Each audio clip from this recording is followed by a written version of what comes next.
ஆண்டவராகிய இயேசு கிறிஸ்துவின் நாமத்திற்கு மகிமை உண்டாவதாக. இந்த நல்ல நாளிலே உங்கள் யாவரையும் நான் வாழ்த்துகிறேன்.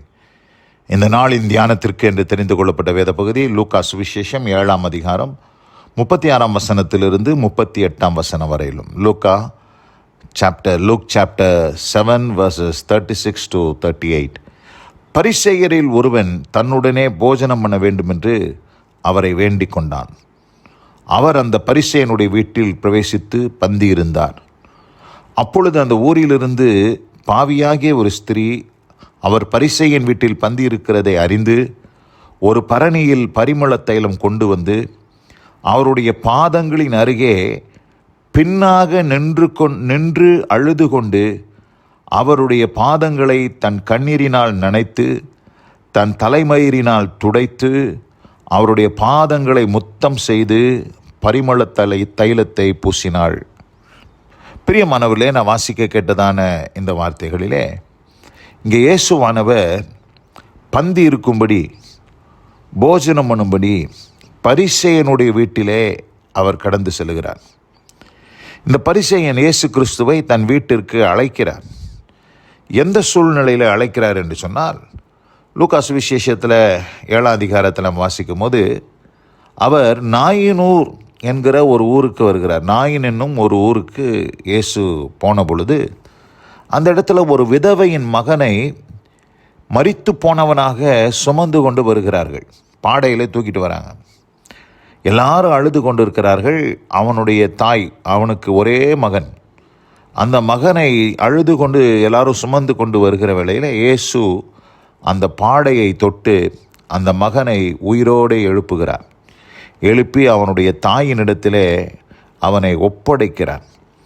ஒப்படைத்த போது என்ன நடந்தது என்றால் 16ஆம் வசனம் சொல்லுது. 7ஆம் அதிகாரம் 16ஆம் வசனம், எல்லாரும் பயமடைந்து மகா தீர்க்கதரிசியானவர் நமக்குள்ளே தோன்றி இருக்கிறார் என்றும் தேவன் தமது ஜனங்களை சந்தித்தார் என்றும் சொல்லி தேவனை மகிமைப்படுத்தினார்கள்.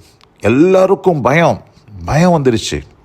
இப்படிப்பட்ட ஒரு அற்புதத்தை செய்து நாங்கள் பார்த்ததே இல்லை. அநேக தீர்க்கதரிசிகளை குறித்து நாங்கள் கேள்விப்பட்டிருக்கிறோம். ஆனால் இவர் தீர்க்கதரிசிகளிலே மகா தீர்க்கதரிசி என்று இங்கே சொல்லுகிறார்கள். மகா தீர்க்கதரிசி, எ கிரேட் ப்ராஃபட், ஒரு பெரிய தீர்க்கதரிசி, மகா தீர்க்கதரிசி என்று இந்த இடத்துல சொல்லுகிறதை நாம் பார்க்கிறோம். இப்படி இந்த தீர்க்கதரிசி என்று எல்லாரும் எண்ணினபடினால் அவருக்கு பின்னதாக பெருங்கூட்டம் போகுது. அந்த செய்தி பார்த்திங்கன்னா, இந்த செய்தி 17ஆம் வசனம், யூதயா தேசமும் முழுவதிலும் சுற்றிலும் இருக்கிற திசைகள் யாவற்றிலும் பிரசித்தமாயிற்று. ரொம்ப பிரசித்தமாயிருச்சு. இப்படி இயேசுவின் பெயர் பிரசித்தமான பொழுது மகா தீர்க்கதரிசி மகா தீர்க்கதரிசி மகா தீர்க்கதரிசி என்று பிரசித்தமானதுனால இந்த பரிசேயன் தன் வீட்டிற்கு எப்படியாகிலும் பாருங்கள், ஒரு முக்கியமான ஒரு நபரை நிறைய பேர் தங்கள் வீட்டுக்கு வரணும்னு ஆசைப்படுவாங்க. அது அவங்களுக்கு பெருமை. இவர் எங்கள் வீட்டுக்கு வந்தார், எங்கள் வீட்டில் நான் தான் அவருக்கு சாப்பாடு கொடுத்தேன், நான் தான் அவருக்கு போஜனம் கொடுத்தேன் அப்படின்னு சொல்லிக்கொள்வதில் ஒரு பெருமை. இந்த பரிசேயன் இயேசு கிறிஸ்துவை அழைத்ததின் நோக்கமே அதுக்கு தான். ஏன்னா அவர் பெரிய தீர்க்கதரிசின்னு சொல்கிறாங்களே, இந்த தீர்க்கதரிசிக்கு கூப்பிட்டு நம்ம சாப்பாடு கொடுத்தோம்னா சமுதாயத்தில் எல்லாரும் நம்மளை மதிப்பாங்க அப்படின்னு சொல்லி கூப்பிட்டு சாப்பாடு அரேஞ்ச் பண்ணி இயேசு கிறிஸ்துவை கூப்பிடுறார். இயேசு கிறிஸ்துவும் அவன் வீட்டிற்கு போகிறார். போன பொழுது அந்த ஊரில் இருக்கிற ஒரு பாவியாகிய ஸ்திரீ இயேசு பரிசேயன் வீட்டில் பந்தி இருக்கிறதை அறிந்து ஒரு பரணியில் பரிமள தைலத்தை கொண்டு வந்து அவருடைய பாதங்களின் அருகே பின்னாக நின்று அழுது கொண்டு அவருடைய பாதங்களை தன் கண்ணீரினால் நனைக்கிறாள். நனைத்து பாதங்களை கண்ணீரினால் நனைத்து தன் தலைமயிரினால் அந்த பாதங்களை அவர் துடைத்து அவருடைய பாதங்களை முத்தம் செய்து பரிமளத்தினால் அந்த தைலத்தை அந்த பாதங்களிலே பூசுகிறதை நாம் பார்க்கிறோம். இப்படி பூசின பொழுது இந்த பரிசேயன் என்ன சொல்லுகிறான்? 39ஆம் வசனம், அவரை அழைத்த பரிசேயன் இதை கண்டபோது, இவர் தீர்க்கதரிசியாய் இருந்தால் தம்மை தொடுகிற ஸ்திரீ இன்னாள் என்றும் இப்படிப்பட்டவள் என்றும் அறிந்திருப்பார். இவள் பாவியாய் இருக்கிறாளே என்று தனக்குள்ளே சொல்லி கொண்டான். இந்த இடத்துல மகா தீர்க்கதரிசின்னு சொன்னாங்களே, இவர் உண்மையாகவே தீர்க்கதரிசியாக இருந்தா தம்மை தொடுகிற ஸ்திரீ ஒரு பாவத்தில் பீடிக்கப்பட்ட ஒரு ஸ்திரீயாச்சே, பாவியான ஸ்திரீயாச்சே, ஒழுங்கக்கட்ட ஸ்திரீயாச்சே, அவள் என்னை தொடராளே என்று சொல்லி அறிந்திருப்பாரே, இவருக்கு எப்படி தெரியலை அப்படின்னு சொல்லி இந்த இடத்துல கேட்டுட்ருக்கிறான். அப்படி கேட்டுட்ருக்கும்போது 44ஆம் வசனத்தில் இயேசு கிறிஸ்து என்ன சொல்கிறார் பாருங்க. ஸ்திரீனிடமாய் திரும்பி சீமோனை நோக்கி, அந்த பரிசேயனை நோக்கி, இந்த ஸ்திரீயை பார்க்கிறாயே, நான் உன் வீட்டில் பிரவேசித்தேன், நீ என் கால்களுக்கு தண்ணீர் தரவில்லை. இவளோ கண்ணீரினால் என் கால்களை நனைத்து தன் தலைமயிரினால் அவைகளை துடைத்தாள். நீ என்னை முத்தம் செய்யவில்லை. இவளோ நான் உட்பிரவேசித்தது முதல் என் பாதங்களை ஓயாமல் முத்தம் செய்தாள். நீ என் தலையில் எண்ணெய் பூசவில்லை. இவளோ என் பாதங்களில் பரிமள தைலத்தை பூசினாள் என்று இந்த இடத்துல இயேசுவானவர் சொல்லுகிறார். அப்போது இயேசு கிறிஸ்துவினுடைய எதிர்பார்ப்பு, இயேசு கிறிஸ்து நீண்ட தூரம் பிரயாணம் பண்ணி வந்தார். அவருடைய கால்கள் தூசி படிந்த கால்கள், அவருடைய தலை காய்ந்து போய் எண்ணெய் இல்லாமல் காய்ந்து போன தலையாக இருக்கிறது. அவருக்கு இவன் சாப்பாடு ஒழுங்கு பண்ணி தனக்கு பேர் உண்டாகும்படி ஒரு காரியத்தை செய்தானே ஒழிய இயேசு கிறிஸ்துவினுடைய தேவையை அவன் சந்திக்கவில்லை. இயேசு கிறிஸ்துவுக்கு சாப்பாட்டை பார்க்கிலும் அதிக முக்கியமாக தேவைப்பட்டது என்ன என்று சொல்லி நாம் பார்க்கும்போது, கால்களுக்கு தண்ணீர். முதல்ல காலை கழுவணும். உள்ளே நுழையிறதுக்கு முன்னாடியே கால்களுக்கு தண்ணீர் கொடுப்பாங்க, காலை கழுவி விடுவாங்க. அப்படி கால்களை கழுவணும். ஆனால் அவன் செய்யவே இல்லை. அந்த பரிசையன் அதெல்லாம் செய்யலை. ஆனால் அவளோ அந்த பாதங்கள், அழுக்கு படிந்த தூசி படிந்த பாதங்களை பார்த்து அந்த பாதங்களை தன் கண்ணீரினால் நனைத்து நனைத்து நனைத்து அந்த பாதங்களை அவள் துடைத்து விடுகிறதை நாம் பார்க்கிறோம். அதற்கப்புறம் அந்த தலைமயிரினால் அந்த அவைகளை துடைத்தாள். நீ என்னை முத்தம் செய்யவில்லை. உள்ளே வரும்போது மரியாதை பண்ணுறது, உள்ளே நுழையும் போதே முத்தமிட்டு வரவழைப்பாங்க. ஆனால் அதை அவன் செய்யவே இல்லை. அவன் செஞ்சதெல்லாம் சாப்பாடு போட்டு வச்சுட்டான்.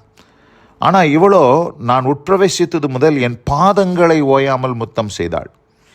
3வது சொல்கிறாரு, நீ என் தலையில் எண்ணெய் பூசவில்லை. இவளோ என் பாதங்களில் பரிமள தைலம் பூசினாள் என்று சொல்லி இந்த 3 காரியங்களை இங்கே சொல்கிறார். பிரியமானவர்களே, இந்த அருமையான இந்த நல்ல நாளில் கூட இங்கே பரிசேயனுக்கு இயேசுவின் தேவையை அறியவில்லை. இயேசுக்கு இன்னது தேவை என்பது அவனுக்கு தெரியவில்லை. அவன் யோசித்துக்கிட்டான், சாப்பாடு கொடுத்துட்டா போதும்னு சொல்லிட்டு. ஆனால் அதை பார்க்கிலும் மிக முக்கியமான காரியம், கால்களை கழுவ வேண்டும், அதற்கு பின்னதாக முத்தம் செய்ய வேண்டும், 3வது தலையிலே எண்ணெய் பூச வேண்டும். இது 3மே அவன் செய்யலை. ஆனால் இவளோ அதை எல்லாவற்றையும் செய்தாள். ஆதலால் இன்றைக்கு நாம் புரிந்து கொள்ளக்கூடிய செய்தி என்ன? இன்றைக்கும் இயேசு தேவையோடு இருக்கிறார். அநேக தேவையோடு கூட இயேசு இருக்கிறார். அவருடைய தேவைகளை இன்றைக்கு சபை அறிந்து கொள்ள வேண்டும். அந்த பரிசேயன் அறிந்து கொள்ளலை. இயேசுக்கு முதல்ல என்ன தேவை? சாப்பாடை பார்க்கலாம், அவருடைய கால்கள் தூசினால் படிந்து இருக்கிறது. அந்த கால்களை கழுவணும், அவருக்கு முத்தம் செஞ்சு அவருக்கு மரியாதை கொடுக்கணும், அவருடைய தலையில் எண்ணெய் பூசணும். இதெல்லாம் நான் செய்யலையே. அவன் ஒன்றுமே செய்யலை. அந்த பரிசேயன் அதெல்லாம் செய்யவே இல்லை.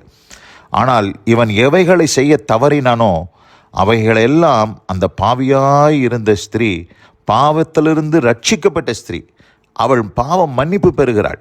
அவள் பாவ உணர்வடைந்து தான் அந்த இடத்துல கண்ணீர் விட்டு அழுகிறாள். தன் பாவங்களை உணர்வடைந்து இயேசு என் பாவங்களை மன்னித்து விட்டார் என்று சொல்லி அந்த மன்னிப்பின் மேன்மை நிமித்தம் அவள் அழுது இயேசுவின் பாதங்களை கழுவி முத்தம் செய்து தைலம் பூசி அங்கே ஆண்டவருக்கு மரியாதை செய்கிறாள். பிரியமானவர்களே, இந்த அருமையான இந்த நல்ல நாளில் கூட இந்த வார்த்தைகளை கேட்டிருக்க அன்பான சகோதரி, இன்றைக்கி இயேசுக்கு எதேதோ தேவைன்னு சொல்லி என்னென்னத்தையோ நம்ம செஞ்சிட்ருக்குறோம். பரிசேயன் சாப்பாடு கொடுத்தது மாதிரி நம்ம என்னென்னமோ செய்கிறோம். இது இயேசுக்கு தேவை, இது இயேசுக்கு தேவைன்னு. ஆனால் இயேசு கிறிஸ்துவுக்கு உண்மையாக என்ன தேவை? What is the need of the hour? இந்த நேரத்தில், இந்த காலகட்டத்தில் இயேசுக்கு என்னது தேவை என்பதை நாம் அறிந்து கொள்வதற்கு நமக்கு ஒரு வெளிப்பாடு வேணும். அந்த வெளிப்பாடு யாருக்கு இருந்துச்சுன்னா, அந்த பாவியாக இருந்து ரட்சிக்கப்பட்ட பாவம் மன்னிக்கப்பட்ட இந்த ஸ்திரீக்கு அந்த வெளிப்பாடு கிடைச்சிச்சு. அதுபோல் இன்றைக்கு நமக்கும் அப்படிப்பட்ட ஒரு வெளிப்பாடு கிடைக்குமேனால் இயேசு கிறிஸ்து அதில் பிரியப்படுவார் என்பதிலே எந்த சந்தேகமும் இல்லை. இந்த அருமையான இந்த நல்ல நாளிலே இந்த வசனம் கேட்டவங்க ஒவ்வொருவரையும் கர்த்தர் தாமே ஆசீர்வதித்து காப்பாராக. God bless you all. ஆமென், ஆமென். நாம் ஜெபிப்போம். எங்கள் அதிகமாய் நேசிக்கிற எங்கள் அன்பின் பரலோக பிதாவே, நாங்கள் தியானிக்க கேட்ட இந்த வார்த்தையின்படியாக ஆண்டவரே, பாவியாயிருந்த அந்த ஸ்திரீ பரிசேயன் வீட்டிலே இயேசு பந்தி இருக்கிறதை அறிந்து ஒரு பரணியில் பரிமள தைலம் கொண்டு வந்து அவருடைய பாதங்களின் அருகே பின்னாக நின்று அழுது கொண்டு அவருடைய பாதங்களை தன் கண்ணீரினால் நனைத்து தன் தலைமயிரினால் துடைத்து அவருடைய பாதங்களை முத்தம் செய்து பரிமள தைலத்தை பூசினாள் என்ற வார்த்தையின்படி நாங்கள் என்ன செய்ய வேண்டும், இந்த நேரத்தில் இந்த காலகட்டத்தில் நாங்கள் என்ன செய்ய வேண்டும், உமக்கு எது தேவை என்பதை நாங்கள் புரிந்து கொள்ள கர்த்தர் எங்களுக்கு கிருபை செய்யும். வசனம் கேட்ட பிள்ளைகள் ஒவ்வொருவருக்கும் அப்படிப்பட்ட அனுபவத்தை தந்து இயேசுவின் தேவையை நாங்கள் சந்திக்கிறவர்களாக இருக்க கர்த்தர் கிருபை செய்தல். ஆசீர்வதியும். இயேசுவின் நாமத்தில் பிதாவே. ஆமென், ஆமென்.